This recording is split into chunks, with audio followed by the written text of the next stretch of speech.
আজকে মুখ্যমন্ত্রী বলছেন যে ওয়াকফ নিয়ে পশ্চিম বাংলায় আন্দোলন করা যাবে না। আমি বলতে চাই, আমি তো জানি আমাদের দিদি তিনি আইনের ছাত্র ছিলেন। যখন পার্লামেন্টে কোনো আইন তৈরি হয়, সেই আইনকে কোন রাজ্যের মুখ্যমন্ত্রী বলতে পারেন না, কোন রাজ্যের হাইকোর্ট বলতে পারেন না যে আমরা ওই আইন আমাদের রাজ্যে কার্যকরী করব না। এটা যদি কেউ বলে থাকেন তাহলে জানতে হবে তিনি আইনকে নিয়ে যথাযথভাবে পড়াশোনা করেননি।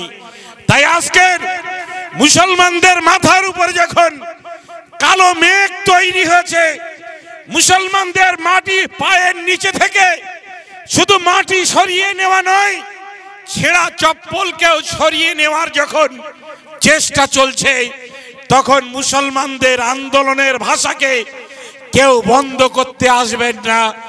আমি শাসকের কাছে, আমি প্রত্যেকটা রাজনৈতিক দলের কাছে, যেমন ধর্মনিরপেক্ষ রাজনৈতিক দলের কাছে আবেদন করব, তেমন আমি ফাঁসিবাদী শক্তি বিজেপির কাছে আবেদনের পরিবর্তে হুঁশিয়ারি দিয়ে বলবো, আন্দোলন করার অধিকার ভারতবর্ষের সংবিধান আমাদের দিয়েছে। বাবা সাহেব আম্বেদকর তিনি নিম্ন বর্ণের মানুষ ছিলেন, কিন্তু তিনি উচ্চ শিক্ষিত মানুষ ছিলেন। তার দায় যে তিনি নিম্ন বর্ণের মানুষ। আমাদের মানিক দা এসেছেন, তিনি অতিথি হিসেবে এসেছেন, তিনি দেশের কথা বলেছেন, উন্নয়নের কথা বলেছেন, সম্প্রীতির কথা বলেছেন, সৌভ্রাতৃত্বের কথা বলেছেন। আমরা তাকে আগলে নিয়ে বুকে জড়িয়ে ধরে নিয়েছি। আমরা মনে করিনি যে মানিক দা নিম্ন বর্ণের মানুষ, মানিক দা হিন্দু সম্প্রদায়ের মানুষ। কেন?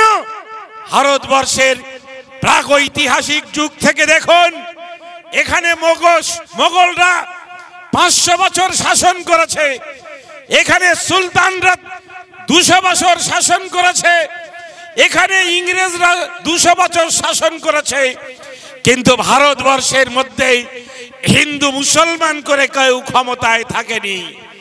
আজকে নরেন্দ্র মোদী সে জেনেছেন 15 লক্ষ টাকার প্রতিশ্রুতি পূরণ হয়নি। শুধু মুসলমানরা বিদ্রোহ করবে না, হিন্দুরাও বিদ্রোহ করবে। তাই হিন্দু ভাইদেরকে তিনি মন্দিরের ললিপপ দেখিয়ে তিনি বোঝাচ্ছেন যে মুসলমান খাতরা, মুসলমানরাই ভয়ঙ্কর।